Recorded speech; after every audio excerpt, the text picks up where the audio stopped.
Hello warriors, I'm really excited today because I'm joined by Raj. He's a practicing doctor and he has AS as well. He's got an incredible journey and I can't wait to hear all about it. Hello Raj. Hi Talia. How are you? Good, yeah, really good. Thank you for inviting me, and it's really nice to be able to share my story and speak to you all. So yeah. What do you think of the orange couch? I love it, I could almost blend in, couldn't I? So we're talking about AS and we're talking about different people's journeys. Some people were diagnosed really early, some late, some people had different symptoms. Tell me the very beginnings of your journey with AS. Yeah, so my symptoms started when I was around 12 years old. It was one of those things where I was doing well, playing sport in school and whatnot, and then all of a sudden, just one morning I woke up and I had like severe lower back pain radiating down the right leg. Didn't know what caused it, hadn't injured myself, just out of the blue, and saw lots of different doctors, lots of GPs. They referred me to orthopedic surgeons. No one could really put 2 plus 2 together, and it was basically there was the same stuff, x-rays which showed nothing, painkillers, crutches, just carry on, see how you feel, growing pains, things like that. So it took 3 or 4 years, nothing was getting better, and then I was really lucky actually. So I visited my cousin in India who also has AS, and he took one look at me and he was like, I can tell what's going on. You've got the gene. There it is. So he then took me to his rheumatologist actually, who really kindly saw me as well, whilst he was like seeing my cousin, and she kind of said, this very much looks like that. Let's get your blood sent off. Got the diagnosis then and there. Started me on certain treatment at the time that we don't actually use a lot in Angstbond at the moment. Didn't unfortunately work, but kind of that whole experience kind of made me want to do medicine, because I felt that frustration, for the 3 or 4 years of not having a diagnosis, quitting sport in school, not being able to do the things I wanted to do, and I just wanted to kind of help and make sure no one kind of went through that same process again. So I applied to medicine and then moved to the UK when I was 18 for university, and I've been here ever since, and I'm on the right treatment, and things have been really good since then. And what you guys do here at NAS in terms of like striving for creating awareness to get that diagnosis early makes such a big difference. And for me it was that just that moment of clarity in getting the diagnosis and finding out what it was, and then helping to get on the right treatment made the world of difference. So how old were you when you got your symptoms? So I was 12 when my symptoms first. That's really young. Yeah, absolutely. I mean, it can range from even younger than that to older. Obviously, classically it's early 20s, but which is why I think it made the diagnosis a lot more difficult, because so I grew up in Hong Kong, and again, AS is not very prevalent there, so I think the doctors there just didn't kind of make that diagnosis quite early, especially at that age group. And what age was you diagnosed? So I was diagnosed when I was just before I turned 17. So it took about 4.5 to 5 years before I got the diagnosis. Okay, so it's not it is a tremendously long time, but compared to the 12 and 15 years. Absolutely, yeah. So I was really lucky actually. I was really grateful that if I hadn't been visiting family at the time, who knows how long it would have taken. So I think I'm really grateful that happened, and and here we are. And what was happening in your life at the time, at your worst with your AS? So it was tough. I think painkillers kind of let me get to school at least on a day-to-day basis, but in terms of anything more than that, I kind of just had to stop. So I was playing cricket, playing a lot of basketball at the time, and just completely had to stop all of that. Is that all the lower back pain? Yeah, so it was mainly lower back pain radiating down to the legs. That was the main symptoms at the time, and I think as the disease has progressed further, other associated symptoms that with AS have come and gone. But with the right treatment, you can really maintain your disease and kind of carry. Oh, absolutely. Yeah, absolutely. And I think that's the biggest thing I've learned from kind of the last 10 years of having AS, is that you can make it what you will. You can either take the diagnosis and be defeated by it, or get onto the right treatment and carry on with what you want to do. And I think that's what hopefully I'd like to share with you guys today. Yeah. Well, one of our trustees, Gillian, she says, I don't live with AS. AS lives with me, and it's like a lodger, and it has to work around you.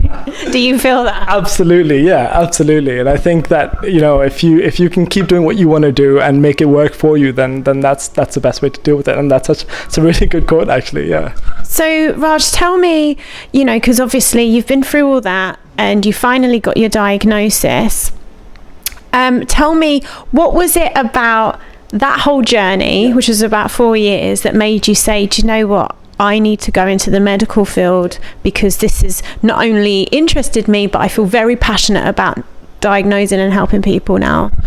That's a good question. I think, you can't, I mean, everyone's had their own journey in terms of getting that AS diagnosis. And I think no one's really at fault, not because for numerous things, really, because it's a hard diagnosis to make, Angspond. And, I just felt that frustration of not knowing what was going on, I think, was the biggest thing initially. But I think also just trying to raise awareness and wanting to be able to ensure that, even if there's just one patient I see who kind of had a similar journey, and I could say, actually, 4 years earlier that this may be Angspond, and kind of help them start their treatment earlier, I think was the main inspiration that wanted me to go into medicine. So I think that was the initial thought process, I guess. Yeah. And do you think that now you have that deeper knowledge, can you almost tell when someone comes in with that pain and them symptoms? Can you see it so quickly? Absolutely, I'd hope so. Yeah, absolutely. I think that's it's definitely on the radar. I would hope more than a lot of other people. But I think it's also important to not get so narrow-minded and keep a broad differential. But also having gone through it and having had that experience, I think will definitely give me that slight advantage in terms of recognizing it earlier, and definitely rings alarm bells as soon as I see anybody that has a hint of AS. That's I make sure to exclude that in the first instance. Yeah, I think that's key. I think a lot of rheumatologists have it as a possibility, but it's never really the first thing they go for, where maybe it kind of should be in a way. Absolutely. I think it's a lot that people are realizing more and more. That's a lot more common than most people realize. I think in the UK it's about 1 in 200 at the moment, which again, is not something we were taught in medical school really as much. And there's a lot of focus on a lot of the other diseases that are rarer and not as common as AS. And because AS kind of manifests quite non-specifically with lower back pain, and as lower back pain in people our age is so common. So I think having that understanding and having that awareness of how common AS actually is something that we see NASA trying to do, and something I want to try and push out there as well. Yeah. I think I'm overdoing it now though, because when I hear people say I've got a backache, I go, have you got a pain in your hip? Are your eyes okay? Have you got psoriasis? I question everything now, because I just don't want someone to go through what I went through, what you went through, what Angelica went through. It's really important. More people have AS than Parkinson's and MS combined. And when I heard that, I was just shocked. Well, how do we know about them two diseases, and the one that's bigger than both of them put together?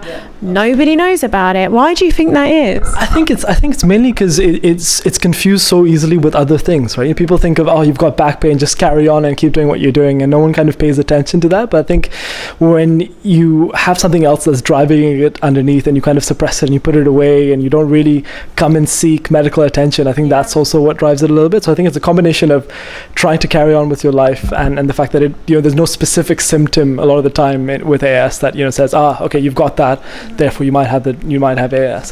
So if I came to see you and I said, I've got this pain in my hip, what would be like the first 4 questions you would ask to think, is it AS? That's a very good question. I think you ask any doctor will answer it slightly differently.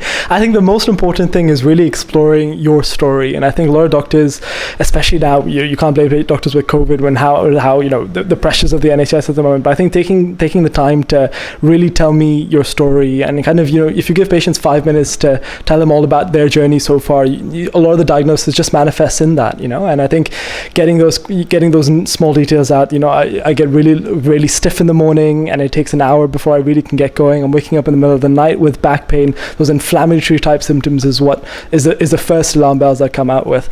And then the things you were talking about as well, in terms of associated things with AS, your anterior uveitis, your eye involvement, psoriasis, bowel involvement, those questions come quite naturally after that.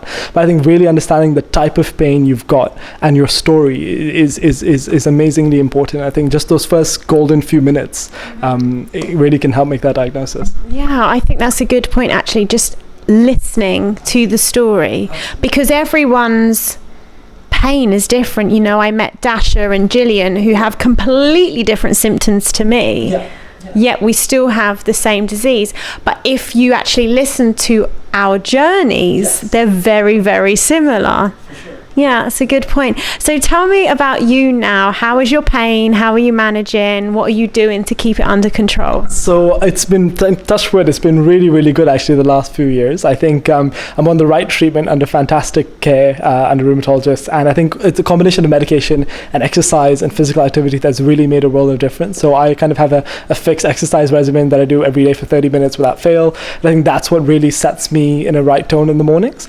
I think it was just about managing and making sure that you keep to your exercise, you keep to your physical activity, you keep that positive mindset, I think is another thing that I've really tried to focus on, and just carry on and kind of, give it your best and keep going with your life, really. I think that's the mindset I've been trying to take. Is that your advice for anyone with AS? Absolutely. I feel like, AS is not the best diagnosis to receive, but, there's such good treatment out there. There's such great rheumatology care out there. Exercise, we know, has such a great evidence base on how helpful it can be in AS, and I think it's definitely, not the be-all end-all, I think, with that diagnosis, and you can, do whatever you feel like you want to do in your career, as I'm sure you've seen with other people with AS as well. You just got to keep going. Yeah. I found with me, the pain, because I didn't know what I had, I just stopped dancing, and it was something that I should never have done. And it's just the knowledge of AS and what you can do and what you can't do is so important, because I should never have stopped dancing. And like you play a lot of sport.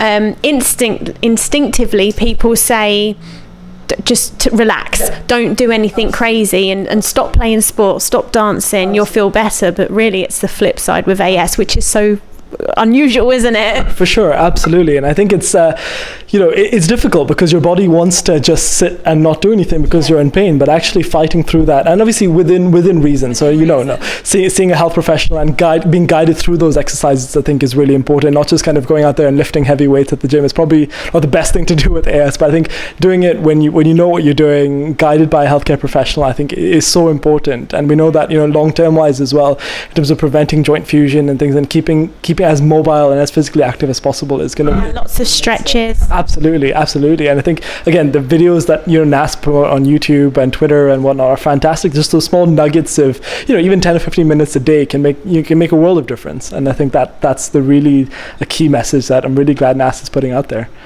Thank you so much, Raj. Any last words? No, I think just best of luck. Keep going. Thank you so much to NAS for all the amazing work you guys do. You really give a lot of hope and inspiration to a lot of people out there. And I hope my story can just kind of share that experience that don't give up on your dreams. Really, do what you want to do. If you want to do medicine, if you want to go to university, do something. Angst shouldn't hold you back. And I think there are ways, there are treatments, there are exercises that will get you through it. Thank you very much. Bye.